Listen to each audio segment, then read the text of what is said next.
This is Claudine, and she works here as a volunteer, and we're going to get her insight on one of the murals. The mural I'm going to tell you about is it's the Pantheon de Guerre. I do not speak French, so I may not have pronounced it correctly.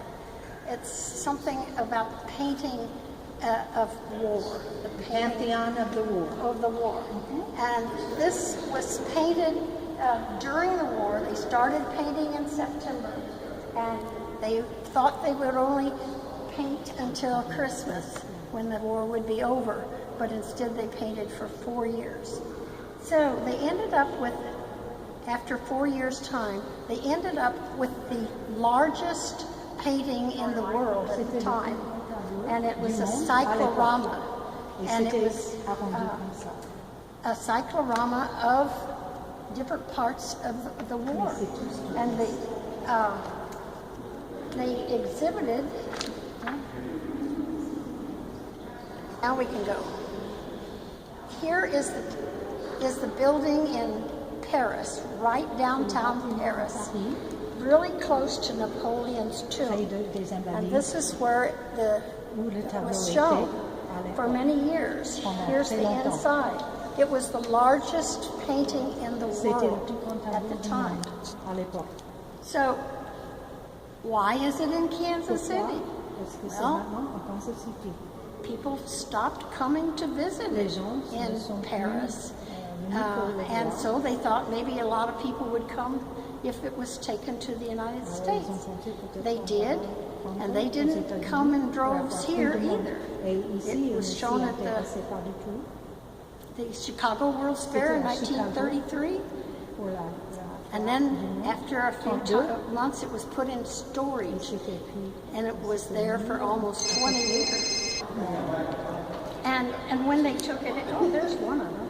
And they had an auction. What are they going to do with it? Nobody's paying the rent. So they auctioned it off for $3,000. A man by the name, and his wife, called Hausner, who lived in Baltimore. And they had a restaurant there that there was a collection of all kinds of art objects there. Mm-hmm. And they bought it, but with the idea of saving it. Otherwise, it was going to the trash. So they bought it and tried to give it to the Smithsonian. They couldn't take it. Tried to give it to the American Legion. Have to build another building. So there was an article in Life magazine, and our Kansas City artist saw that, went to the Hausners, told them about this wall that we have here, and they ended up donating it to the Liberty Memorial. Now, you can't take a big, huge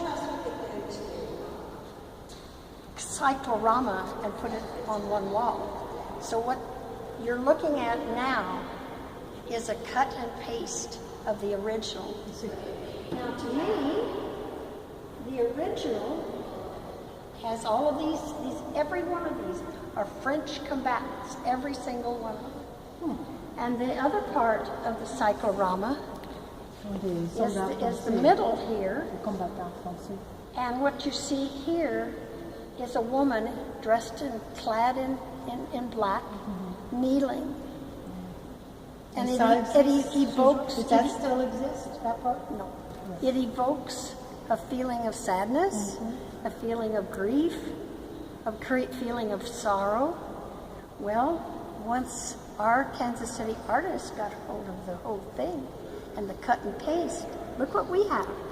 We have Wilson, our president, in the middle of this painting. It's not the French anymore that are in the middle of the painting. We have our president in the middle of the painting. And it evokes an entirely different feel for me. There's Wilson, and look who's in front of him. The cowboy, the Indian, the businessman, the worker, and the American flag, and they're having a parade. So I just hear I hear Wilson saying, okay, I've got you all together, all of the allies from all over the world. We've come together and we're having a parade, a victory parade.